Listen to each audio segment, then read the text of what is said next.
Aujourd'hui, on va voir ce qu'est un pitch book en banque d'affaires. Le pitch book, c'est un peu le document de référence que les banques utilisent pour aller pitcher, aller présenter leurs services auprès de clients potentiels et également tenter de gagner un mandat pour ses clients. Donc si tu vises une carrière en banque d'affaires et plus particulièrement en M&A, tu dois absolument savoir ce qu'est un pitch book et ce qu'il contient. Mais surtout, tu dois savoir ce que c'est un bon pitch book. Parce que faire un pitch book, c'est facile. Faire un bon pitch book, c'est pas si facile que ça. Et aujourd'hui, je vais te présenter comment en faire un comme un ou une pro et ça te sera super utile pour tous tes futurs stages ou même CDI ou même tes entretiens. On verra ensemble dans cette vidéo le réel intérêt d'un pitch book, comment les banques, elles arrivent à en construire des de qualité, et je te donnerai également la structure type des pitch books réalisés dans les grandes banques d'affaires. Donc restez bien jusqu'à la fin pour tout comprendre et sans perdre plus de temps, on commence directement.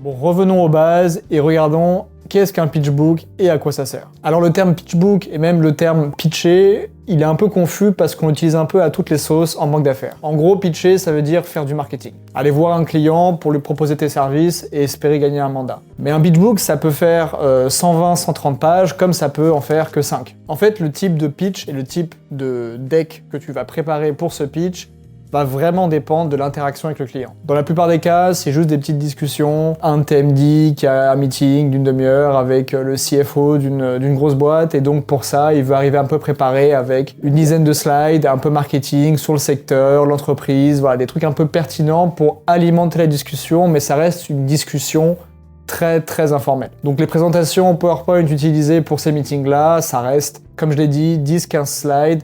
C'est pas ce qu'on appelle vraiment le pitch book, le vrai gros dossier. Le vrai pitch book, celui qui fait 50, 60, même 100 pages, il est utilisé dans d'autres situations qui sont un peu plus précises et un peu moins fréquentes. Il va être utilisé lorsque la banque a été invitée par le client à pitcher. Donc vous voyez, c'est pas pareil. C'est pas pareil qu'une discussion informelle. Là, le client a indiqué à la banque qu'elle devait venir pitcher et donc la banque va se préparer pendant 15 jours, 3 semaines, 1 mois pour arriver devant le client avec une présentation très solide. Et ce type de pitch un peu organisé où le client t'invite, c'est ce qu'on appelle une Request for Proposal, RFP en abrégé. Donc comment ça se passe? Par exemple, le client qui veut vendre son entreprise, il sait pas encore quelle banque il veut engager pour ce mandat, donc il va aller voir toutes les banques, il va leur dire voilà, je vous invite à un concours, dans 1 mois, vous allez venir nous présenter et pitcher cette transaction, et je vais choisir voilà, la banque qui m'intéresse le plus. Donc voilà, c'est très formel, c'est les MD généralement qui reçoivent ce genre de mail, et ensuite, voilà, ils sont invités peut-être dans 1 mois à venir, et toutes les banques vont venir quasiment le même jour, je crois, et pitcher à la suite. Bon, le nombre de banques varie un peu en fonction des projets, mais elles vont toutes pitcher le même projet. D'ailleurs, dans le jargon, ce genre d'événement, on appelle ça un concours de beauté.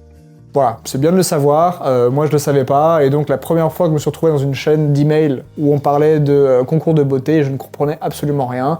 En fait, c'est ça que ça veut dire. Concours de beauté, ça veut dire, voilà, toutes les banques, elles vont venir et elles vont nous présenter, et la banque la plus belle, on va l'engager pour ce projet. Maintenant que vous avez le contexte sur pourquoi les banques pitch, on va essayer de voir maintenant l'intérêt du pitch book et qu'est-ce que les banques cherchent à montrer.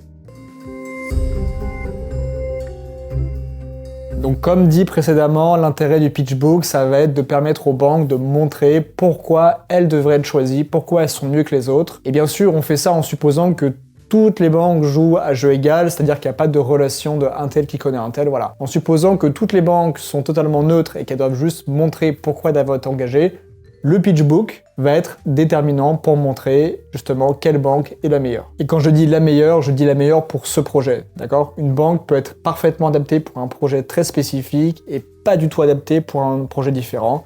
C'est pour ça que généralement les clients peuvent aller avec plusieurs banques différentes en fonction des projets, c'est pas tout le temps les mêmes. Voilà, il n'y a pas une banque qui est meilleure que tout le monde tout le temps. Il y a des spécificités sur chaque projet et c'est pour ça que généralement plusieurs banques sont invitées. C'est pour que le client puisse choisir vraiment celle qui correspond parfaitement à son projet précis. Voici donc les éléments les plus importants pour se démarquer. Petit 1, ta banque a une expertise ou une expérience reconnue dans des transactions similaires, donc elle pourra montrer comme quoi elle est plus efficace et plus rapide pour exécuter ce projet. Petit 2, ta banque a bien cerné les spécificités du projet, les implications, les potentielles difficultés, comment les prévoir, comment les résoudre, et elle a analysé tout ça correctement. Par exemple, si tu pitches pour un sell-side, ça va être important de montrer que tu as bien compris le business du client, les enjeux liés au secteur dans lequel il évolue, ce qu'un investisseur exigerait d'un tel business et quoi mettre en avant pour tenter de vendre ce business, ce qu'on appelle l'equity story. Et à cela, tu rajoutes une valorisation réaliste, c'est-à-dire qui peut se défendre lors d'un process et en même temps attractive pour le vendeur. Attends.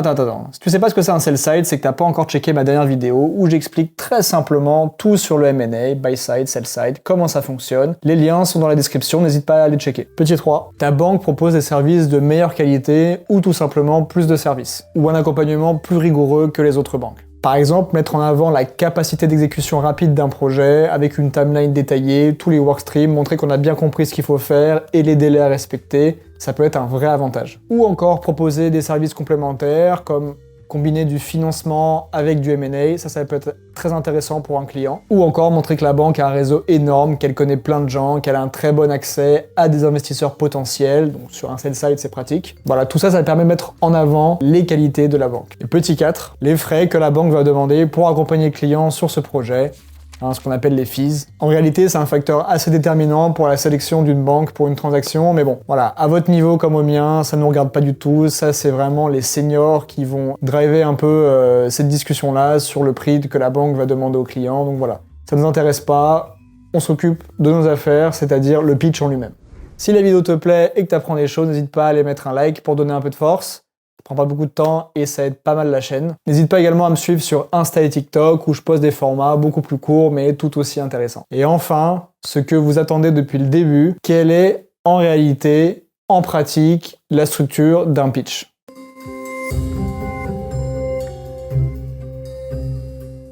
Bon, je précise que chaque pitch est différent et qu'un pitch ne doit pas être générique mais s'adapter à une situation bien précise pour répondre à un problème bien précis. Ça, gardez-le bien en tête. Attention, les titres des sections que je vais donner proviennent de moi et c'est pas forcément ce que vous allez mettre ou même ce que moi je vais mettre dans un pitch le jour où je vais en faire un. L'idée ici est un peu de vous donner quelles sont les sections, les grandes parties et non pas un titre exact, évidemment. Bon, cela étant dit, voici les éléments qu'on retrouve assez fréquemment dans tous les pitchs. Petit 1, un executive summary. C'est en gros un résumé clair et précis de tout le document. Il fait une dizaine de pages et reprend toutes les parties suivantes, mais en condensé. En fait, l'executive summary sert à un lecteur qui n'aurait pas le temps de lire les 100 pages du document et qui a besoin de comprendre toute l'idée et tout le message en seulement 10 pages. Il va lire que l'executive summary et il faut qu'il ait absolument toute l'information nécessaire pour se former rapidement une idée. Et c'est la première section du pitch, donc évidemment, elle a intérêt à être parfaite. Alors on peut se dire que vu que c'est un résumé des parties précédentes, eh bien on a juste à copier-coller ce qu'on a fait dans tout le reste du pitch,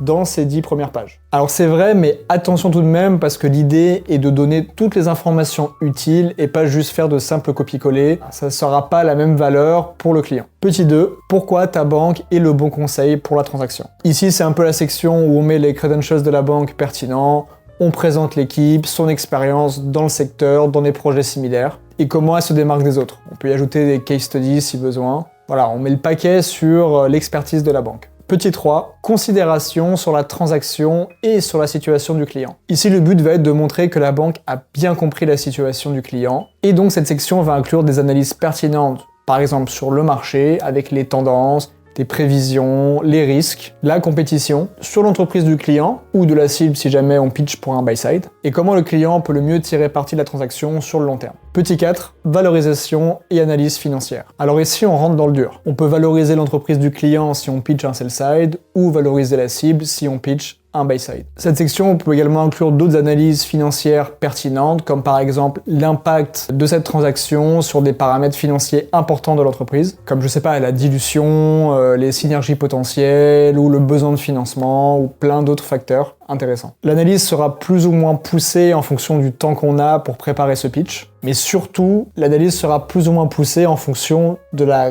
quantité d'informations, de la qualité d'informations qu'on a pour préparer ce pitch. Et ça dépend de ce que le client va nous envoyer. Parfois, on va recevoir plein de documents confidentiels du client qui vont donner un bon aperçu de son business, et parfois même, on va recevoir un business plan. Donc là, on a un modèle, on a tout ce qu'il faut pour commencer à bien travailler, à travailler correctement. Dans d'autres cas, on ne reçoit quasiment rien et donc là, on fait comme on peut. On peut faire une valorisation par transaction comparable ou comparable boursier, ou alors utiliser nos ressources en interne pour avoir un peu plus d'informations et tenter d'avoir une meilleure image de la valorisation du client. Petit 5, présentation du process. Ici, on va indiquer exactement comment la banque voit ce process se structurer. Quels seront les délais, quelles seront les difficultés rencontrées, quels documents la banque va préparer, et éventuellement quels investisseurs la banque conseillerait de contacter si on pitch un sell-side. Petit 6, la proposition commerciale. Bon, celui-là, il est optionnel. J'ai déjà vu que parfois, directement dans le pitch book, il y a une section comme ça où la banque indique directement ses tarifs. C'est pas toujours le cas, c'est